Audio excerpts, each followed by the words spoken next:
just a bloke in a bar. Welcome to the Captain's Run with Cameron Smith on SEN. Mate, Smithy all week. Ever since the huge week of rugby league we've had, I thought I cannot wait to speak to Cameron Smith. That's why I was calling your phone at 3 a.m. on Saturday morning, or Sunday morning, apologies. So anyway, let's get that awkward phone call out of the way. Yep. How you been, Smithy? I've been going good, mate. Been going good. Just plodding around and watching a bit of footy, as you mentioned. Watched my boys on the weekend go down to the Parramatta Eels. But, speak to me. How did you feel as a obviously? Oh, look, I was up. It was a roller coaster of a game. I actually thought it was a high quality game. Storm not at their best, but I thought the Parramatta Eels, if I'm not mistaken, that is shades of what we've seen from the Eels in the first 6 to 8 weeks. Oh, absolutely. As a Parramatta fan, they've got to be pleased with the way they performed last week against Melbourne. Melbourne going for 20 in a row, as everyone knew, had plenty to play for. But Parra, they come out and they played with an intensity that I hadn't seen for a long time. Now, I could be completely making this up, but is there any truth to the fact that, because Finchy kind of spoke about this, and also this would happen to the Broncos too, we would go through periods where there would be heavy loads and light loads. Yep. Is part of the reason, now obviously there's no excuse, but is part of the reason the Storm haven't been as intense the last 4 weeks, you think, because they're on a heavy load before finals footy? Well, I believe they've done a little bit of conditioning work leading up to, over the past month.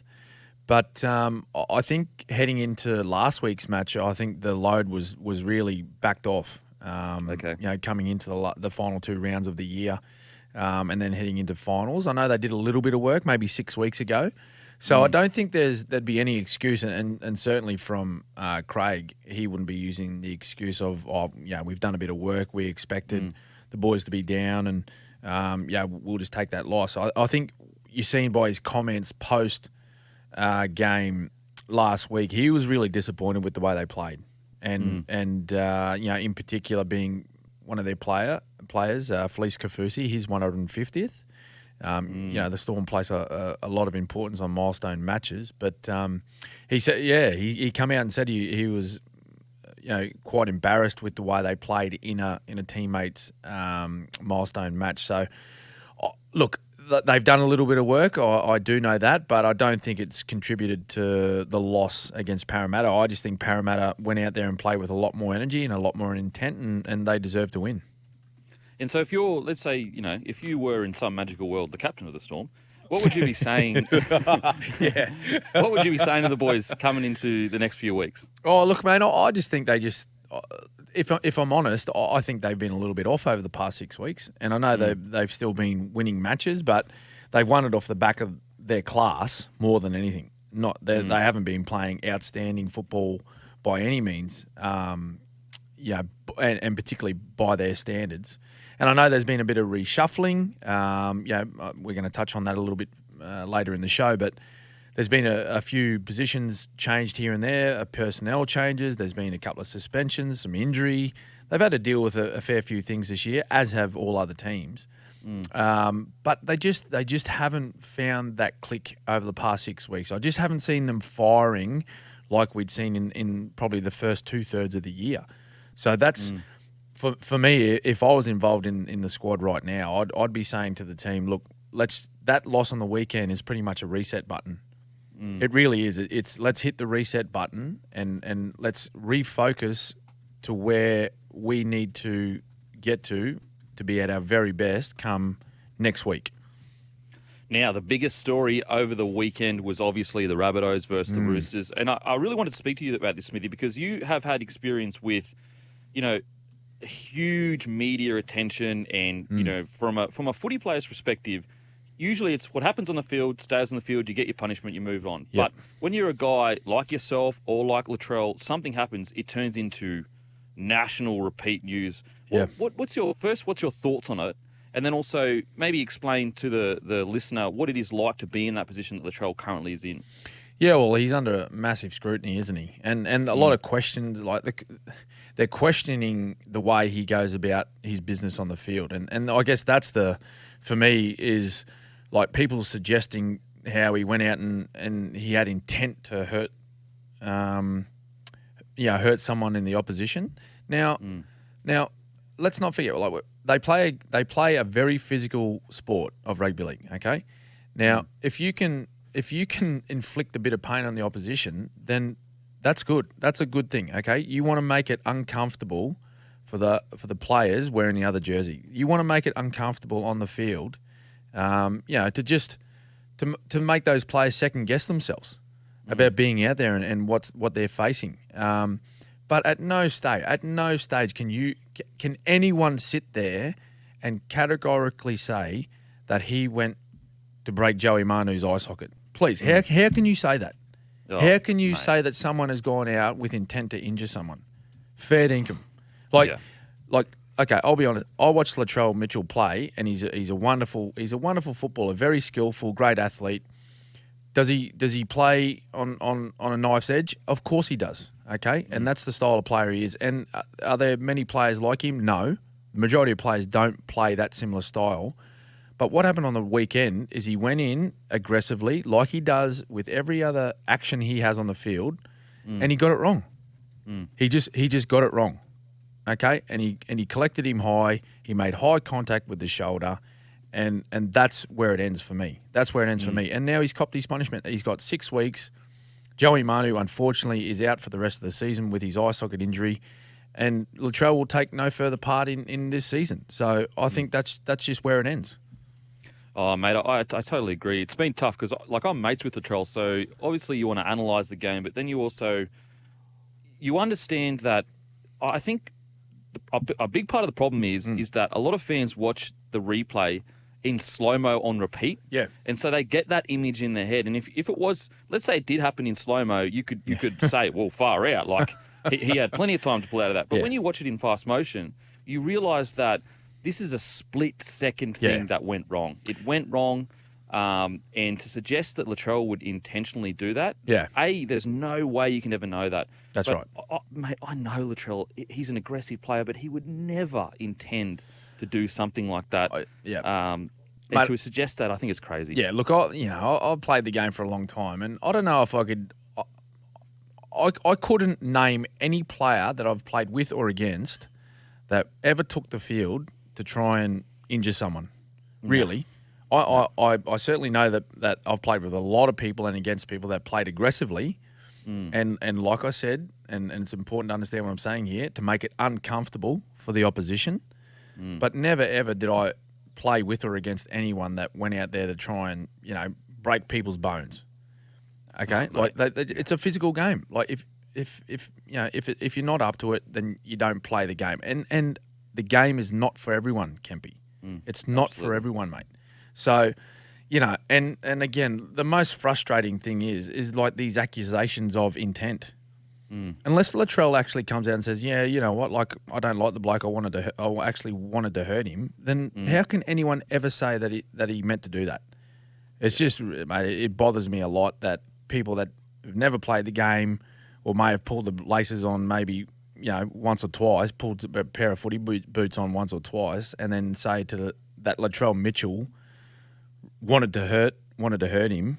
Yeah, it's just craziness. And like you said, like about these slow mos, get rid of them. Get rid of the slow mos. Don't watch it in slow mo. Like unless you've been in that situation before, where you're coming across, particularly in that position of fullback, when you're desperate to save a try, a bloke changes direction. You don't know where he's going, and you collect him high. He got it wrong. End of the day, he got it wrong.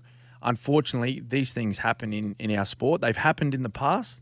It's just because of the beat up, sort of during the process of getting 10 in the bin, and then the aftermath on the sideline and all that sort of stuff, that this is such a big story, which is unfortunate. So, from that point of view, I reckon, I don't know what you think here, Campy, but if he is sent off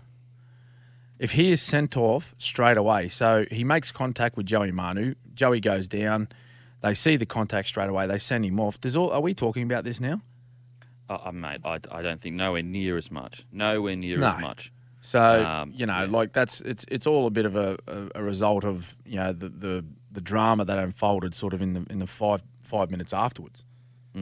Yeah, no, I think with a guy like Latrell, he plays on the edge, and yes, we are both not saying that he shouldn't be punished. He is being punished. That's right. I think the 6 weeks, the 4 to 6, well, the 6 weeks that he's got, I think that's pretty fair. Yeah, of course it was dangerous. It was something that went across the over the line. Yep. But at the same time, just anyone listening, even if you disagree with that, please don't put any hateful comments online or to players. You don't understand how much pressure it puts on these young men that at the end of the day are just having a red-hot crack for their teammates and for their clubs. So, it's been a crazy, crazy week. Now, on to the Eels, Smithy. Do you think the Eels are back? Now, they've chosen to rest a lot of their players, but it was a fantastic win last week. Thoughts? Well, yeah, it was absolutely a fantastic win. We touched on that at the start of the show. The thing that the Parramatta team need to do now, and I know it might be a little bit difficult given that they've rested a few of their key players, is that they need to back that up. They really do. They need to back up that game that they played against Melbourne. And Brad Arthur, the Eels coach, he spoke in the press conference post game, and he spoke about how he goes, he was asked, did you see that coming, Brad? And he said, look, I knew they were going to put in a really good performance tonight. I didn't see the result coming, but I knew that they were going to go and play well because of their intensity at training throughout the week and their attention to detail of everything in our preparation. So the question I ask is, are they able to sustain that intensity and those concentration levels and attention to detail for the remainder of this year, which is another 5 weeks. Now they've rested a heap. Gutho's out, Junior Paulo's being rested, Niokore, Mitch Moses, and Wonga Blake. So we've got a few young fellas that are taking their spots, and they're playing Penny. They're playing Penrith, who are resting nobody. Yes, they go into this game full strength. So, is it the correct thing to do? I don't know. Well, obviously, Brad and the rest of his staff, particularly their high performance staff, would be thinking a rest is needed for those players, for them to be at their peak for the first week of finals. But I get the challenge for Parramatta and for mine is, are they able to sustain what they produced against Melbourne for the last 4 weeks of the year? Absolutely. Now we'll continue to talk footy after the break. This is the Captain's Run with Cameron Smith for Best Sheds. Best Sheds are even better sheds thanks to Best Sheds' massive spring savings. bestsheds.com.au, back shortly on SEN. Welcome back to the Captain's Run with Cameron Smith on SEN. We have 1,000 texts coming through from the punters and the dribblers. I just wanted to, this one's an interesting one because so hey fellas, it's his lack of remorse which allows people to think intent. He refused to apologise and carried on deluxe. When you collect someone in the head. I would just say with that, there has been plenty of times where players have had high players and they haven't apologised immediately. There's been a fight that breaks out. I mean, nearly every head high, there's a fight that breaks out. Yep. I think, yes, people want to refer to the Corey Huddleware-Naira situation where he apologised, which I thought was a fantastic thing for Corey to do, but everyone is different. Everyone handles situations differently. What I can tell you is that Latrell absolutely, after the game, tried to go to Joey and apologise or speak to him, and I do know that they have spoken since. So to think that he hasn't gone out to try to apologise, that's not true. Yeah. And what are your thoughts on that? The whole apology thing? Mate, I agree with you, Campy. And not all of these things need to happen publicly either. Yeah. Why do these players need to do all this stuff publicly just to appease, people watching? Just to, for proof that it actually happened. Fair dinkum, they're grown men, they're professional athletes, and if they want to talk or speak of the incident afterwards, which they have, then play on. Just let them go. We've seen, right? This is the thing that's really strange, and we don't want to get stuck down on this subject, but we've seen guys known for their aggressive style of play and the way they smash blokes on the field and get applauded for the way they play, applauded for it and celebrated even for the way they play. But then we have other people that they're involved in incidents, and there's another player that is injured from it, and they just get crucified. So let's just take it for what it was, guys. Like it was an incident that Latrell got wrong. He's now serving a 6-week suspension. He's been punished for the tackle. Everyone move on.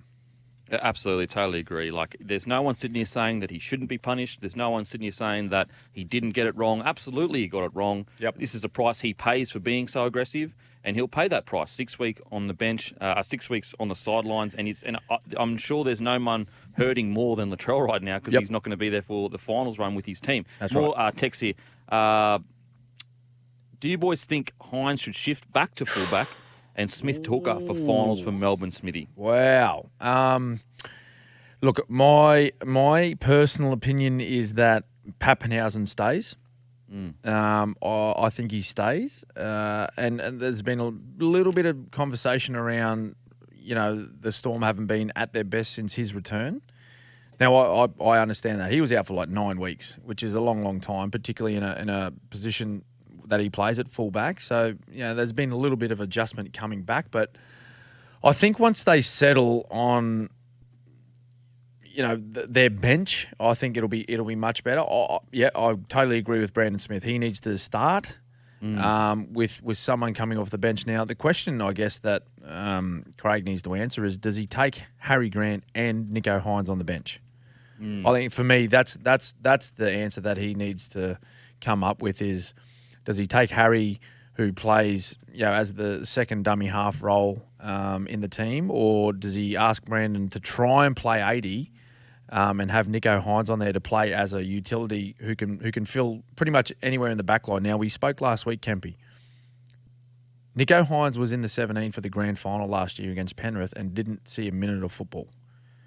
Circumstances being that, Storm got out to a good lead and then Penrith came back with a flurry. So there was an opportunity to get him on the field. But I think what Craig and Melbourne would be looking at now is, what's the best makeup for this team moving forward for it to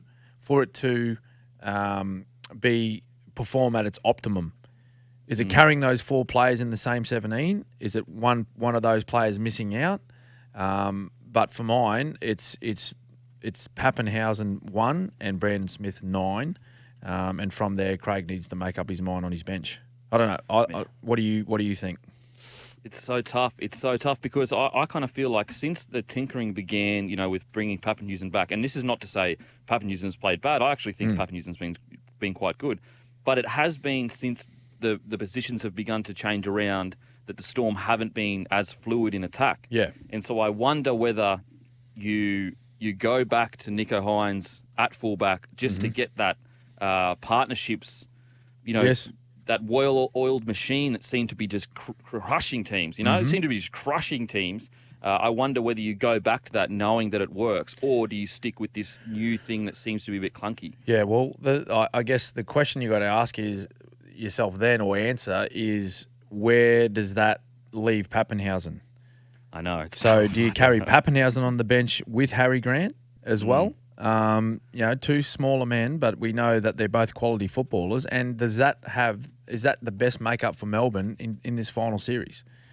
So there's so many questions that Craig and the coaching staff need to ask each other. Is there going to have to be a very difficult and hard decision to make here to leave one of those players out for the betterment of that football side?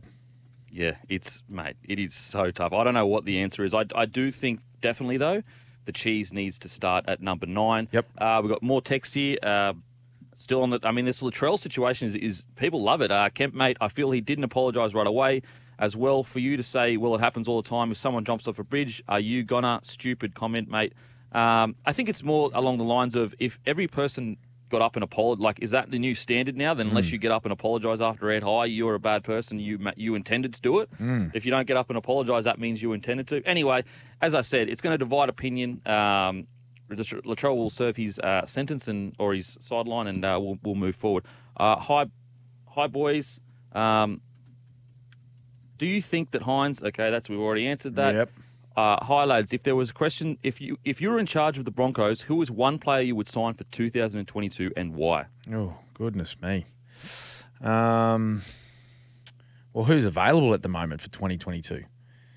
Yeah, I mean it's pretty late. I mean, we were just about to speak to it, but I think their main concern right now is the Payne Haas situation. And there you go. I think that's we answered the question. That would be the player that you lock away. Wow. I know. He's on contract for next year. That's right in saying that, isn't it? He's on contract for till 2024.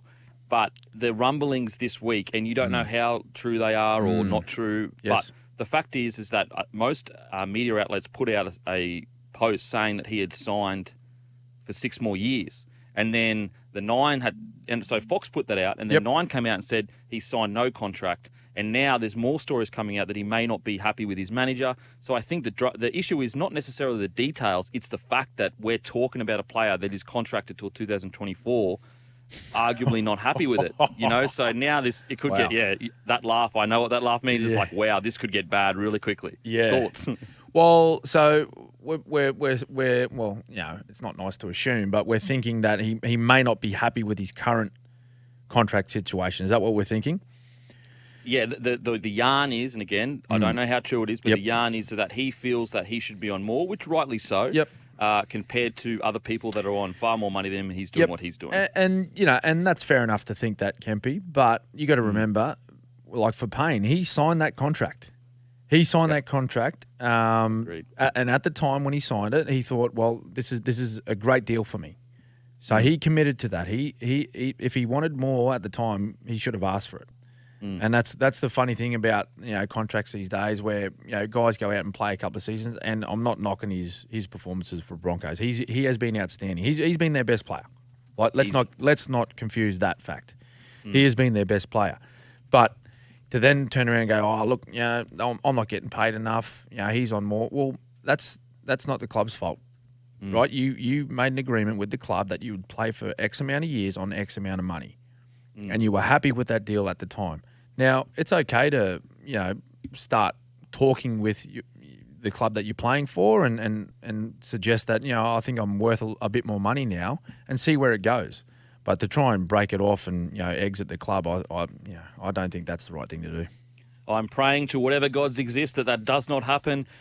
This is the Captain's Run with Cameron Smith for Best Sheds are even better sheds, thanks to Best Sheds' massive spring savings. bestsheds.com.au, back shortly on SEN. Welcome back to the Captain's Run with Cameron Smith. Wow, the text lines are fired up, boys. They're fired up. This is boys. You were sounding like Latrell Mitchell apologists. You just said there's no one hurting more than Latrell. Well, Joey Manu, another star of our game. No, absolutely, mate. Joey Manu, I'm devastated for Manu. I think that he was playing incredibly. I actually think he's one of the most talented players in the game. Yep. You're totally right. He would be absolutely devastated too. It's just more along the lines of, I'm sure Latrell Mitchell is very regretful and he's going to serve his punishment. Thoughts, Smithy?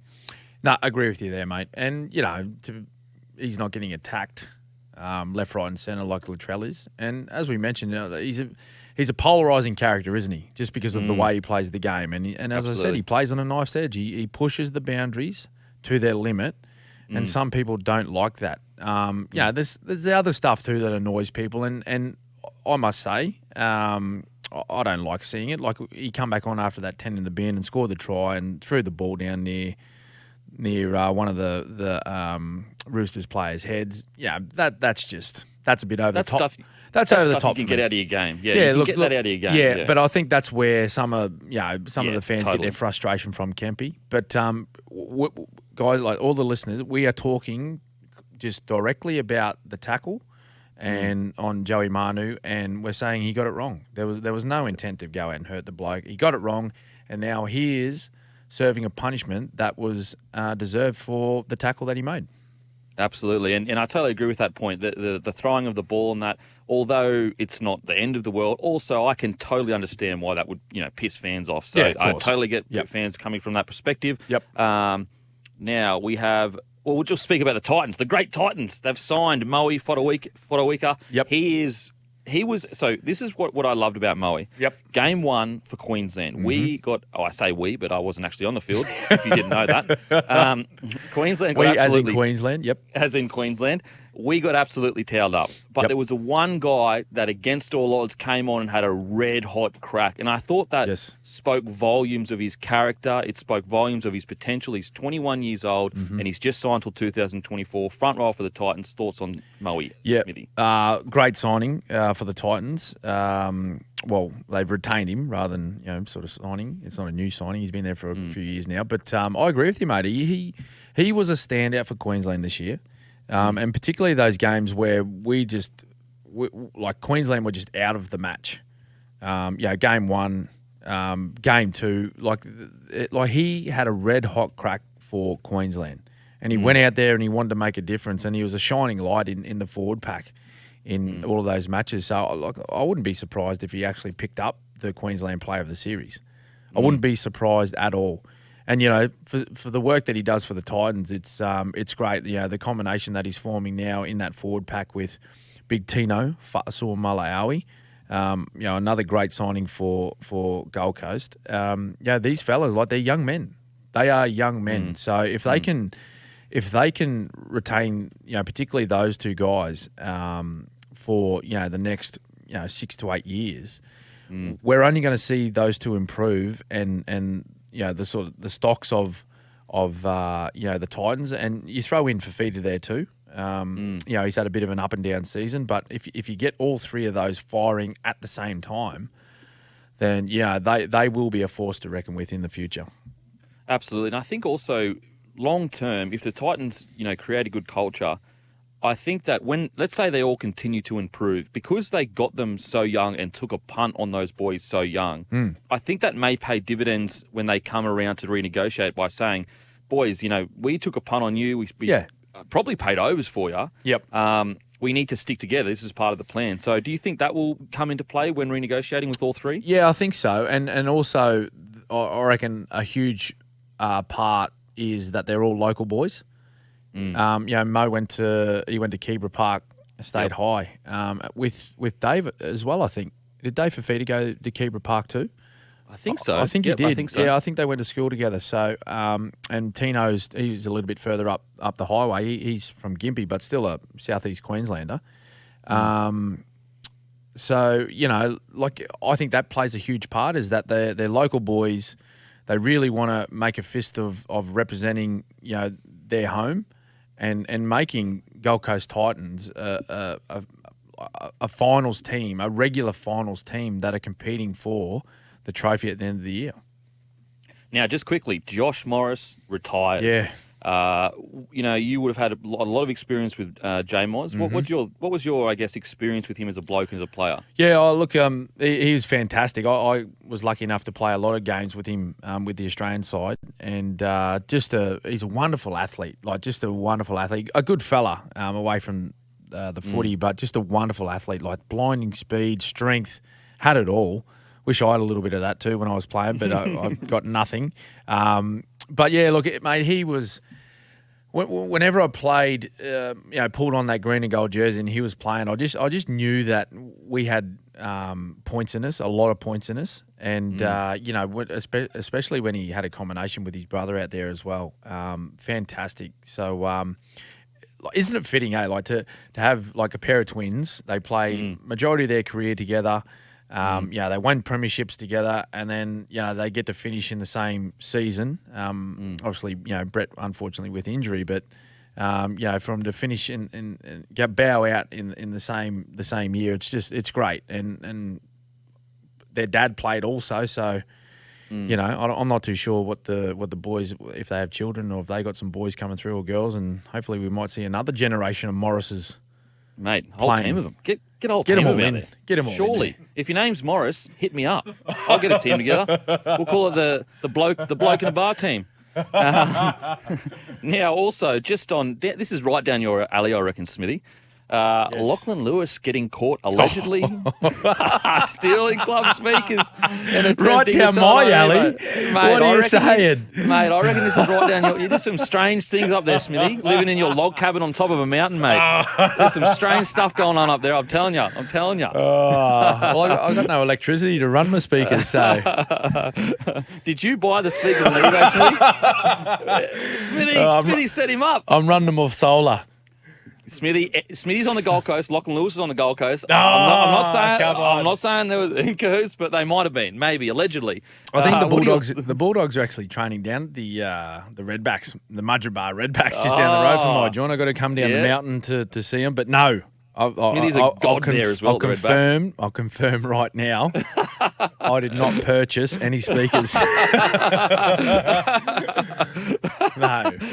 Thoughts on that? Just as a leader of a team, if you see something as silly as that, what are you thinking? Oh, look, it's just it's plain stupid, isn't it? Really, I know that's not a great word, but it's just dumb.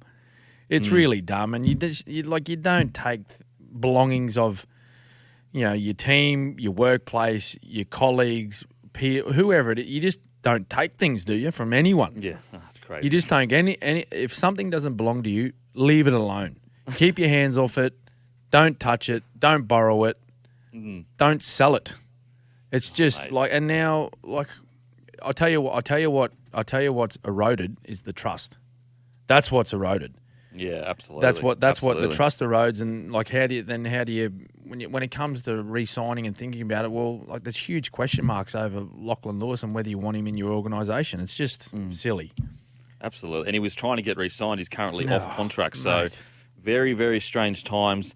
We will be back after break. Make sure to shoot us a text 0457 736 736. The text lines have been lighting up. We love your opinions, guys. It's great to have different opinions and discuss it respectfully, obviously. This is the Captain's Run with Cameron Smith for Best Sheds. Even better sheds, thanks to Best Sheds' massive spring savings. bestsheds.com.au, back shortly on SEN. Welcome back to the Captain's Run with Cameron Smith. We have the great Tristan. Just when you thought your day couldn't get better, the sun's out, the sun shines brighter, the scents, they're sweeter, and your eardrums are blessed with the great Tristan from TopSport. What is going on, brother? Tristo! G'day, Kempy. How you going, Smithy? Yeah, excited day, getting close to footy finals. So, it's a great day and going to be a very good weekend. Looking forward to it, and always very excited to chat to you guys. Mate, how did our horse go last week? Did we get up? What is going on? Can we get a win? It ran second, and it was probably not the greatest ride. It was actually a decent ride, but it was just unfortunate victim of circumstances. If it had been able to find the rail, would have won. Ran second, so we got a little bit of cash back for the charity, up to $1,500. We'll find another one today, and hopefully go one better. But yeah, anyone that backed it each way would have broken square, but couldn't quite get the chocolates, unfortunately. Can we find something that doesn't run 4 wide the whole trip? The whole trip, mate, 4 wide. I watched it. I know. And then it came at the end, didn't it? Got pretty close. But if it had a half decent ride, probably wins. Yep. Well, that's the nature of the game. Mate, leading into this finals run, you wouldn't have thought there's much movement in the teams, but I'm telling you, in the final spots, what's the betting odds for a team like, I guess, Penrith to win the comp, or to be minor premiership, or the Eels or the Titans to, you know what I mean? What's the market looking like in the top 8? Yeah, so there's 3 teams vying for that last spot in the 8. I think it's a really interesting round coming up. You've got Cronulla, Canberra, and the Titans all vying for that last spot. There's 3 games that are key importance on the weekend. The first game is the Thursday night game, Canberra against the Roosters. Canberra need to win this game to stay alive. They're $2.15. The Roosters are $1.72. If Canberra win, they stay alive, and they're hoping Melbourne then knock off the Sharks, which would see them into the 8.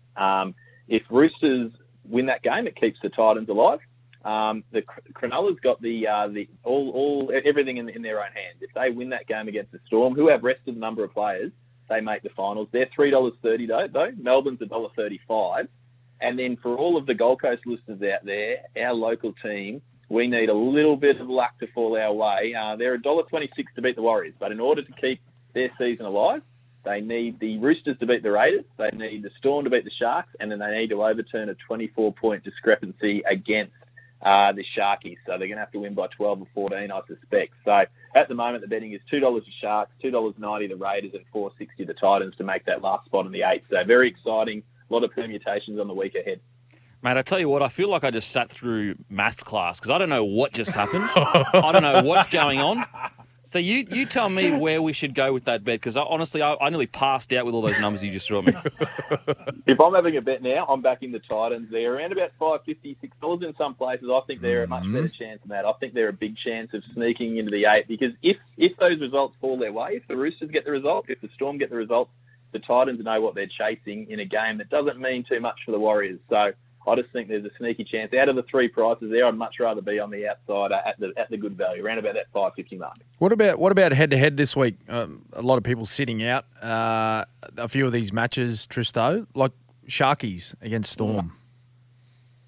Yeah, so that game's been a nightmare to price. So we've been trying to work out where we throw that because we put the markets up on Monday when the teams haven't been announced. Yep. And it was trying to pin the tail on the donkey, trying to work out where we stuck those prices.